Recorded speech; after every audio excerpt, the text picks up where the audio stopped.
ये इस सदन के लिए बहुत ही भावुक पल है। सदन के कितने ही ऐतिहासिक पल आपकी गरिमामय उपस्थिति से जुड़े हुए हैं। फिर भी अनेक बार आप कहते रहे हैं, I have retired from politics but not tired from public life. और इसलिए इस सदन को नेतृत्व देने की आपकी जिम्मेदारी भले ही पूरी हो रही हो, लेकिन आपके अनुभवों का लाभ भविष्य में सुदीर्घ काल तक देश को मिलता रहेगा। हम जैसे अनेक सार्वजनिक जीवन के कार्यकर्ताओं को भी मिलता रहेगा। आदरणीय सभापति महोदय, आजादी के अमृत महोत्सव में आज जब देश अपने अगले 25 वर्षों की नई यात्रा शुरू कर रहा है,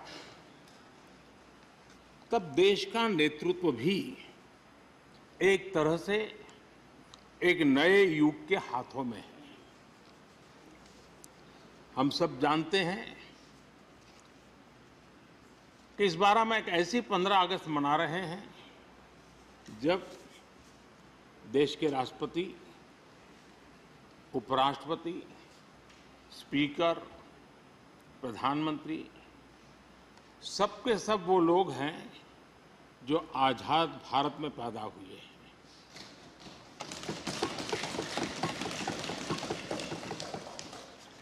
और सबके सब बहुत ही साधारण पृष्ठभूमि से आते हैं। मैं समझता हूं उसका अपना एक सांकेतिक महत्व है, साथ में देश के नए युग का एक प्रतीक भी है। आदरणीय सभापति महोदय, आप तो देश के एक ऐसे उपराष्ट्रपति हैं जिसने अपनी सभी भूमिकाओं में हमेशा युवाओं के लिए काम किया है।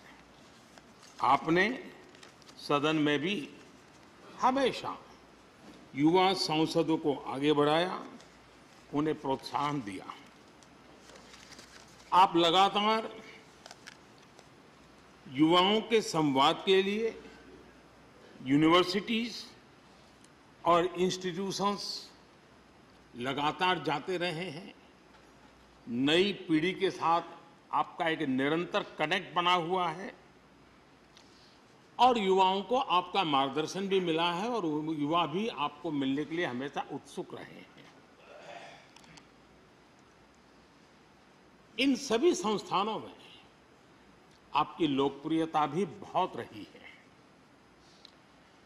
मुझे बताया गया कि वाइस प्रेसिडेंट के रूप में आपने सदन के बाहर जो भाषण दिए, उनमें करीब करीब 25% युवाओं के बीच में रहे हैं।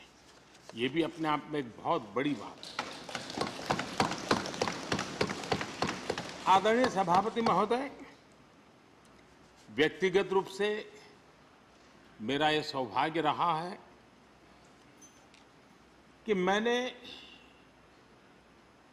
बड़े निकट से आपको अलग अलग भूमिकाओं में देखा है।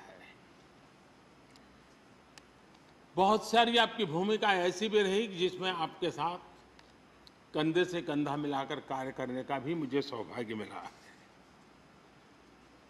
पार्टी कार्यकर्ता के रूप में आपकी वैचारिक प्रतिबद्धता रही हो, एक विधायक के रूप में आपका कामकाज हो, सांसद के रूप में सदन में आपकी सक्रियता हो,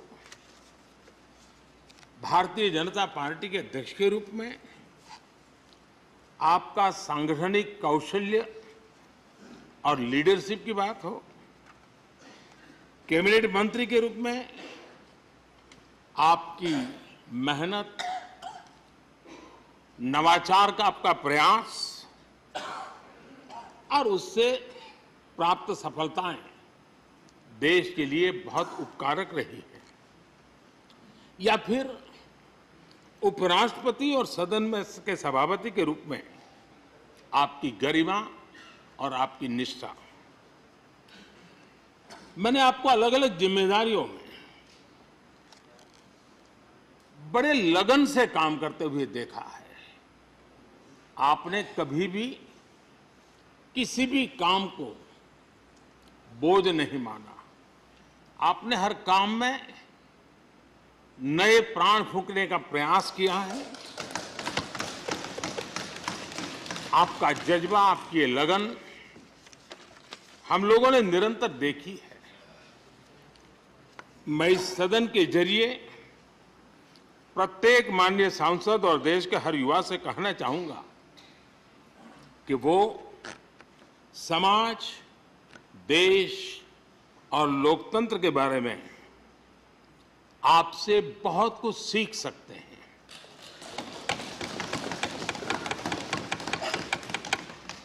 listening, learning, leading, connecting, communicating, changing और रिफ्लेक्टिंग, रिकनेक्टिंग जैसी किताबें आपके बारे में बहुत कुछ बताती हैं। आपके ये अनुभव हमारे युवाओं को गाइड करेंगे और लोकतंत्र को मजबूत करेंगे।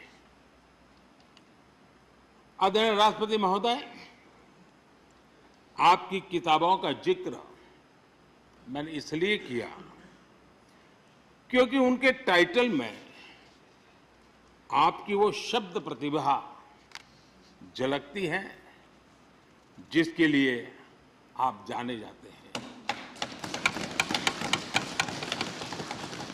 आपके वन लाइनर्स, बीट लाइनर्स होते हैं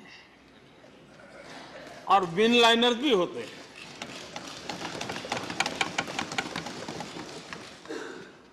यानी उसके बाद कुछ और कहने की जरूरत ही नहीं रह जाती। Your each word is heard, preferred and revered and never countered.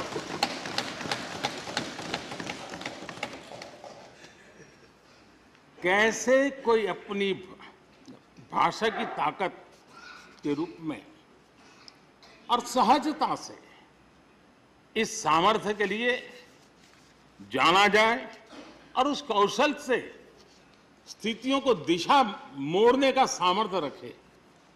सचमुच में आपके इस सामर्थ्य को मैं बधाई देता हूं। साथियों, हम जो भी कहते हैं वो महत्वपूर्ण तो होता ही है, लेकिन जिस तरीके से कहते हैं उसकी अहमियत ज्यादा होती है। किसी भी संवाद की सफलता का पैमाना यही है कि उसका गहरा इम्पैक्ट हो, लोग उसे याद रखें और जो भी कहें उसके बारे में लोग सोचने के लिए मजबूर हो। अभिव्यक्ति की इस कला में वेंकैया जी की दक्षता, उस बात से हम सदन में भी और सदन के बाहर देश के सभी लोग भली भांति परिचित हैं। आपकी अभिव्यक्ति का अंदाज जितना बेबाक है उतना ही बेजोड़ भी है। आपकी बातों में गहराई भी होती है, गंभीरता भी होती है, वाणी में बीट भी होता है और वेट भी होता है, वार्मथ भी होता है और विजडम भी होता है। संवाद का आपका तरीका ऐसे ही किसी बात के मर्म को छू जाता है और सुनने में मधुर भी लगता है। आदरणीय सभापति महोदय, आपने दक्षिण में छात्र राजनीति करते हुए अपना राजनीतिक सफर शुरू किया था। तब लोग कहते थे कि जिस विचारधारा से आप जुड़े थे उसका और उस पार्टी का निकट भविष्य में तो दक्षिण में कोई सामर्थ्य नजर नहीं आता है, लेकिन आप एक सामान्य विद्यार्थी कार्यकर्ता से यात्रा शुरू करके और दक्षिण भारत से आते हुए उस पार्टी के राष्ट्रीय अध्यक्ष के शीर्ष पद तक पहुंचे। ये आपकी एक अविरत विचार निष्ठा, कर्तव्य निष्ठा और कर्म के प्रति समर्पण भाव का प्रतीक है। अगर हमारे पास देश के लिए भावनाएं हो, बात कहने की कला हो,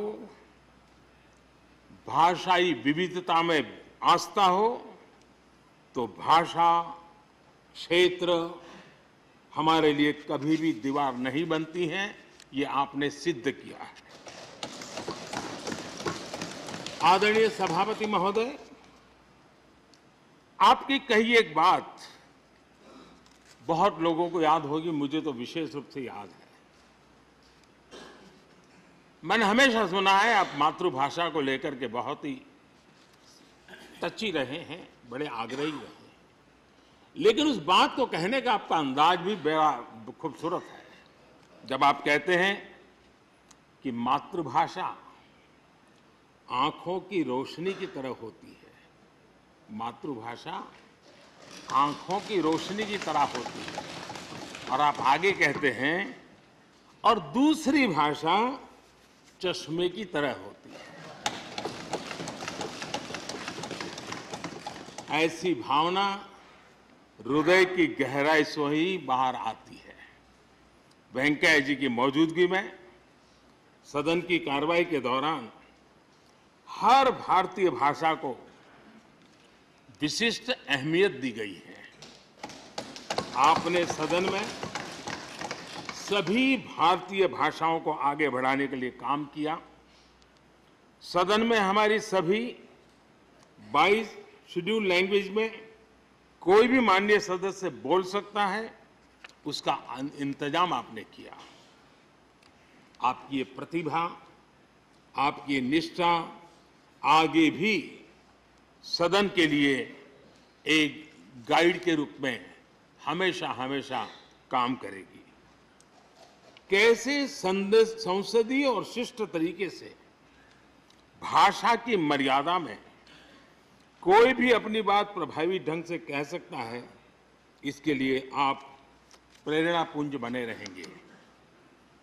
आदरणीय सभापति महोदय, आपकी नेतृत्व क्षमता, आपके अनुशासन ने इस सदन की प्रतिबद्धता और प्रोडक्टिविटी को नई ऊंचाई दी है।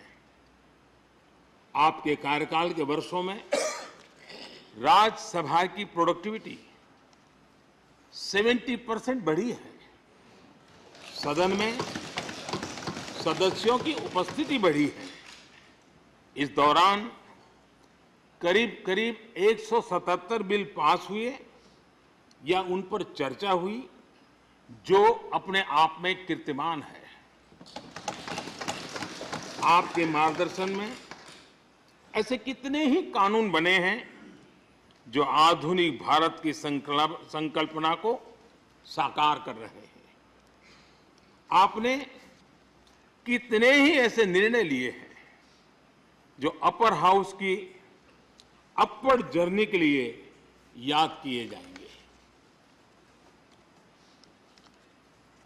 सचिवालय के काम में और अधिक एफिशिएंसी लाने के लिए भी आपने एक समिति का भी गठन किया। इसी तरह राज्यसभा सचिवालय को सुव्यवस्थित करना, इंफॉर्मेशन टेक्नोलॉजी को बढ़ावा देना, पेपरलेस काम के लिए ई ऑफिस सिस्टम को लागू करना, आपके ऐसे कितने ही काम हैं जिनके जरिए उच्च सदन को एक नई ऊंचाई मिली है। आदरणीय सभापति महोदय, हमारे यहाँ शास्त्रों में कहा गया है, न सा सभा यत्र न सन्ति वृद्धा न ते ये न वदन्ति धर्मम। अर्थात जिस सभा में अनुभवी लोग होते हैं वही सभा होती है, और अनुभव लोग वही है जो धर्म यानी कर्तव्य की सीख दें। आपने मार्गदर्शन में राज्यसभा ने इन मानकों को पूरी गुणवत्ता से पूरा किया है। आप माननीय सदस्यों को निर्देश भी देते थे और उन्हें अपने अनुभवों का लाभ भी देते थे, और अनुशासन को ध्यान में रखते हुए प्यार से डांटते भी थे। मुझे विश्वास है कि किसी भी सदस्य ने आपके किसी भी शब्द को कभी अन्यथा नहीं लिया। ये पूंजी तब पैदा होती है जब व्यक्तिगत जीवन में आप उन आदर्शों और मानकों का पालन करते हैं। आपने हमेशा इस बात पर बल दिया कि संसद में व्यवधान एक सीमा के बाद सदन की अवमानना के बराबर होता है। मैं आपके इन मानकों में लोकतंत्र की परिपक्वता को देखता हूं। पहले समझा जाता था कि अगर सदन में चर्चा के दौरान शोरगुल होने लगे तो कार्यवाही को स्थगित कर दिया जाता है, लेकिन आपने संवाद, संपर्क और समन्वय के जरिए न सिर्फ सदन को संचालित किया बल्कि उसे प्रोडक्टिव भी बनाया। सदन की कार्यवाही के दौरान जब सदस्यों के बीच कभी टकराव की परिस्थिति पैदा होती थी तो आपसे बार बार सुनने को मिलता था, let the government propose, let the opposition oppose and let the house dispose.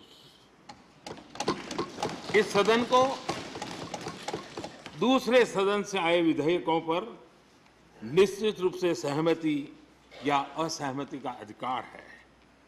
यह सदन उन्हें पास कर सकता है, रिजेक्ट कर सकता है या अमेंड कर सकता है, पर उन्हें रोकने की, बाधित करने की परिकल्पना हमारे लोकतंत्र में नहीं है। आदरणीय सभापति महोदय, हमारी तमाम सहमतियों और असहमतियों के बावजूद आज आपको विदाई देने के लिए सदन के सभी सदस्य एक साथ उपस्थित हैं। यही हमारे लोकतंत्र की खूबसूरती है। ये आपके लिए इस सदन के सम्मान का उदाहरण है। मैं आशा करता हूं कि आपके कार्य, आपके अनुभव आगे सभी सदस्यों को जरूर प्रेरणा देंगे। अपने विशिष्ट तरीके से आपने सदन चलाने के लिए ऐसे मानदंड स्थापित किए हैं जो आगे इस पद पर आसीन होने वालों को प्रेरित करते रहेंगे। जो लेगेसी आपने स्थापित की है, राज्यसभा उसका अनुसरण करेगी, देश के प्रति अपनी जवाबदेही के अनुसार कार्य करेगी। इसी विश्वास के साथ आपको पूरे सदन की तरफ से, मेरी तरफ से अनेक अनेक शुभकामनाएं देता हूं। और आपने देश के लिए जो कुछ भी किया है, इस सदन के लिए जो कुछ भी किया है, इसके लिए सबकी तरफ से ऋण स्वीकार करते हुए मैं आपका धन्यवाद करता हूं। बहुत बहुत शुभकामनाएं। धन्यवाद प्रधानमंत्री जी। श्री मल्लिकार्जुन खड़गे जी, लीडर ऑफ अपोजिशन। तो आप प्रधानमंत्री नरेंद्र मोदी को सुन रहे थे। उपराष्ट्रपति जो राज्यसभा के सभापति भी हैं वेंकैया नायडू, उनका कार्यकाल खत्म होने वाला है। इसी अवसर पर प्रधानमंत्री राज्यसभा में विदाई भाषण। It's great to see you here. Thank you for watching our work. If you haven't subscribed yet, don't forget to click the bell icon and subscribe to Mojo Story and support independent, robust journalism.